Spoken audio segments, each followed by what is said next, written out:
Good morning and welcome to Stock Market Today. It's Wednesday, September 11th, 2019, and I am your host, Dan Russo, the Chief Market Strategist at Chaikin Analytics. Find me on Twitter at DanRusso_CMT. Stock Market Today brought to you today and every day by Chaikin Analytics. Head over to ChaikinAnalytics.com/today.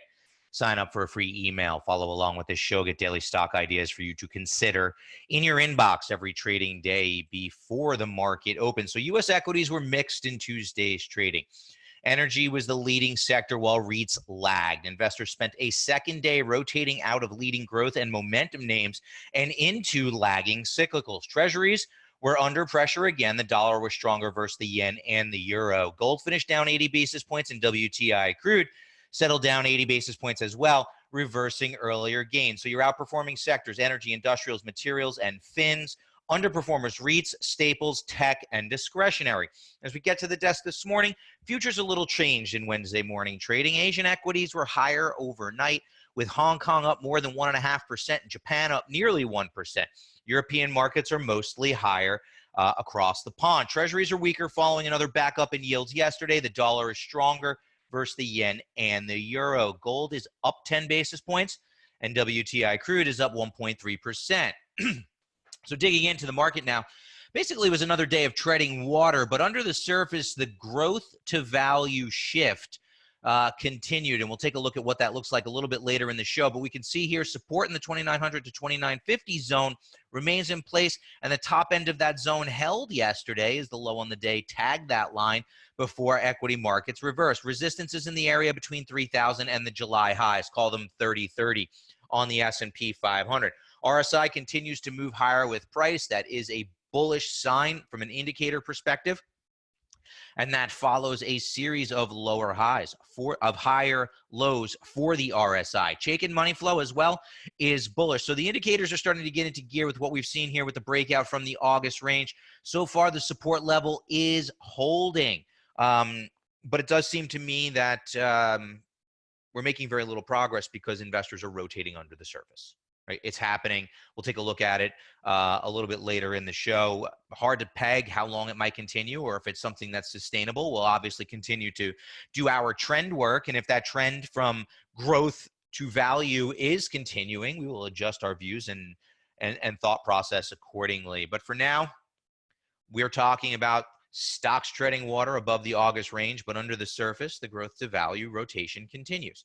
Software is an area where we can really see this well. It has moved from a leading group to an underperformer. Sentiment is less fearful following the lift in equities out of that August range. We'll take a look at one of our sentiment metrics a little bit later in the show, and futures do point, as we said, to a roughly flat open here today. So for the major indices, from a power bar perspective, the Dow sees a slight shift to the negative despite being up 30 basis points yesterday. 5 bullish or very bullish stocks in our model, 6 bearish or very bearish stocks. S&P 500 up 22 basis points, 121 bulls to 80 bears. NASDAQ remains with a bullish view, although it's underperformed for a second consecutive day. 21 bullish stocks, 18 bearish stocks. Small caps, big outperformer again. Again, part of this rotation. Large cap growth had been a leading area of the market, and small caps, especially the value portions of small cap, have been massively underperforming. And now there appears to be, at least for the past 2 days, a rotation within that relationship. So small caps, big outperformers once again, 592 bulls, 334 bears. Bonds under pressure, sending yields higher. Energy, another one of the areas of the market that had been a big underperformer. Well, it outperformed yesterday, up 1.06%. Still skewed to the bearish side in terms of the power bar, though. 14 bearish or very bearish stocks for only 5 bullish or very bullish stocks. And according to the power bar, small cap stocks and large cap stocks are somewhat bullish. Major markets across the board are mixed. Let's take a look at our stock of the day now. Carolina Financial Corp. It's a bank. Closed at 35.70, up 1.2% yesterday to outperform the broader market. And the Chaikin Power Gauge rating is very bullish due to very strong earnings performance. Very attractive financial metrics and positive expert activity. When we take our 20 factors, 5 in each of these 4 categories, we come out with our very bullish rating. Very bullish stock, strong trend, strong industry group, type of name we want to consider. But are we going to get involved? Absolutely not. The very bullish rating is relatively new, and the stock continues to be an underperformer against the S&P 500. We want a bullish rating and outperformance. 2 legs to that stool here to really drive a strategic view. And then after that, we look at the tactical portion of the analysis. We are overbought and money flow is bearish. So Carolina Financial might be interesting here as it consolidates. It was obviously in a strong downtrend, and now it's gone into a consolidation. But for right now, doesn't really pique my interest. You can throw it onto a bullish watch list. And if some of these dynamics that we're talking about here begin to change, it might make sense to consider it on the long side of the portfolio. But for now, it does not. We want outperformance. And once we find very bullish and bullish stocks that are outperforming the market, ideally we want them when they're oversold with bullish money flow. Carolina Financial does not fit the bill today. We'll throw it on a bullish watch list and see if the situation improves. Now, for our sector tracker, here's a real clear glimpse of the rotation that we've been talking about at the S&P 500 sector level, right? Financials and energy have been massive underperformers pretty much for the entirety of 2019. And over the past 5 days, they are now the top two groups. Energy up over 6% over the past 5 days. Financials up nearly 5%. Industrials, another lagging group. Throw that on the top of the list. Comms, discretionary tech, and materials are middle of the road. And then the groups that had been leadership, healthcare, but the defensive areas of the market are starting to see rotation. It was the defensive areas started to get momentum. And now we're seeing a shift out of that. Some profit taking in the staples, the utilities, and real estate. The bottom two also being impacted by the fact that yields have backed up. So some profit taking in those bond proxy areas of the equity market, utilities, and real estate. Obviously hard to say how long it's going to last. We'll continue to monitor the situation, and if these trends are changing, we'll start to shift our views. Now, our industry in focus today is really indicative of this growth to value shift that's gone on, right? Software had been one of the market-leading groups, but over the past 6 months, it's now started to underperform. It's underperforming the S&P 500 by 3.5%. And the power bar ratio, which measures future potential, is weak. 47 bearish or very bearish stocks for 37 bullish or very bullish stocks, and it's currently ranked towards the bottom third, 14 of 21 subsectors, and it has moved down 2 slots over the past week. So some of the indicative names there: Coupa Software, very bearish rating; ZSCALAR, very bearish rating; and Alteryx, AYX, very bearish rating within Chaikin Analytics. And we'll take a look at ZSCALAR here because we're going to look at software a little bit later in the show. But ZSCALAR is kind of indicative of what we're seeing in a lot of the formerly leading software names. So I thought it would be instructive to kind of run through it today. Very bearish stock and a weak trend. Now, ZSCALAR had been a monster outperformer since that low in December, right? Steady uptrend, outperforming the market. But look what's happened of late. First, the rating goes bearish in mid-August. Shortly thereafter, the stock begins to underperform the market. Money flow has turned bearish. Now, it is closer to oversold than to overbought, so tactically nothing really to do here right now, but it's kind of interesting to note that we're seeing charts like this throughout the software space, right? So that growth to momentum shift, this is really indicative of that. It had been a leading group. Now it's an underperforming group. And you're starting to see a lot of names that look like this. Now, they did report earnings last night. We'll see how the stock trades. This is not a call on ZSCALAR. This is more of what's kind of been indicative of the trends that we're seeing in some of the former leaders. So I just wanted to call it out here today. Taking a look at what's trending now. Yesterday's S&P 500 gainers and losers are movers and shakers. Nectar, NKTR, up 11% after the disclosure of an insider buying stock. STT, some positive comments on net interest income, sent that stock higher by 9%. Remember, falling yields had been a concern for bank stocks, in particular, how it was going to impact their net interest margin. State Street making some comments to the positive side. PWR got a project win. That sent that stock higher by nearly 8%. No real news on Mattel, up 6%, and MOS announcing a stock buyback to send that stock higher by nearly 6% on the day. On the loser side of the board, MKTX presented at a conference yesterday. Obviously, investors didn't like what they heard there. Stock down 7.5%. CMG was weak. Restaurants were under pressure yesterday following Wendy's earnings announcement.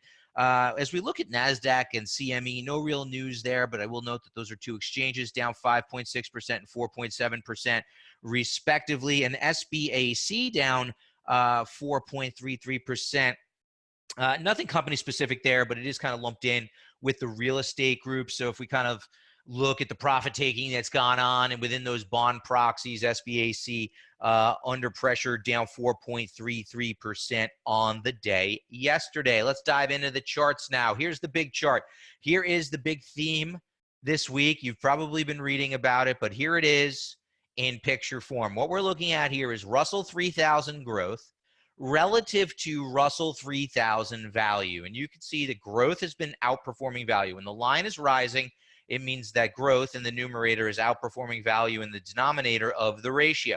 So as the line is rising, that's growth outperforming. And now all of a sudden, we've had a monster shift over the past couple of days to the point where we've broken this uptrend line. And it's interesting to me here that at this high for the ratio, there was actually a slight negative divergence in the RSI. So momentum kind of tipping its hand here a little bit.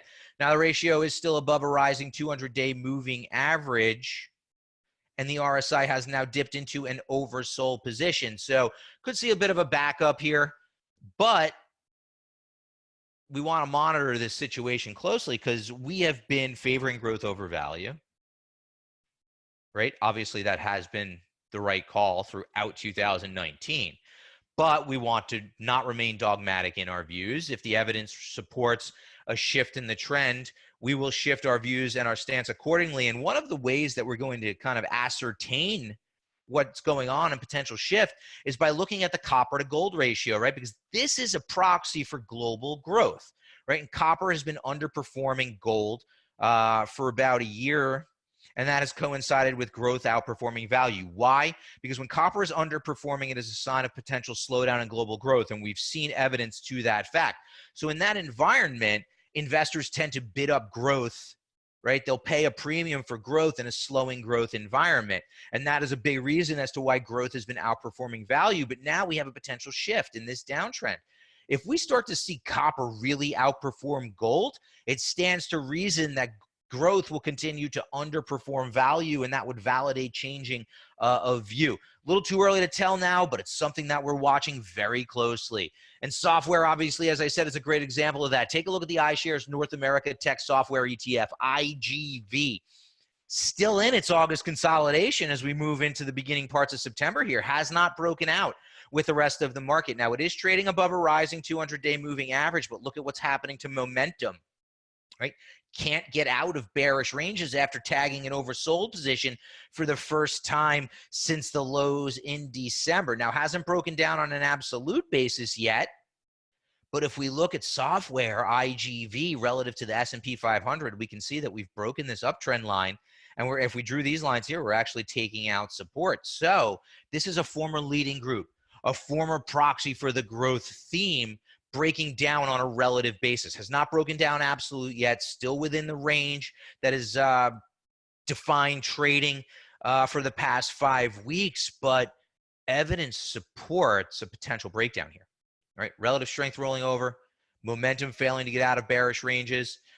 We have to start thinking about what a test of the 200-day moving average could potentially look like for software. We showed you the industry group earlier with the power bar ratio being negative, some of the indicative stocks there. Here's a bigger picture view as well. It's just kind of interesting to me that this has been the poster child for growth over value, and now it's struggling. So obviously we'll continue to watch these data points for signs of a further breakdown.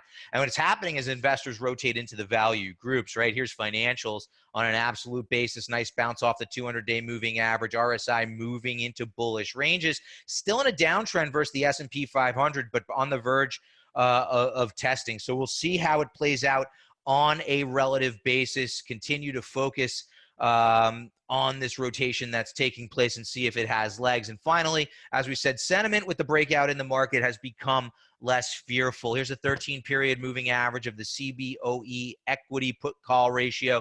You can see we got to an extreme measure of bearishness coinciding with a test and hold of the August lows, and now the market has broken through that August consolidation. Sentiment still in the middle of the range, certainly less fearful than it has been of late.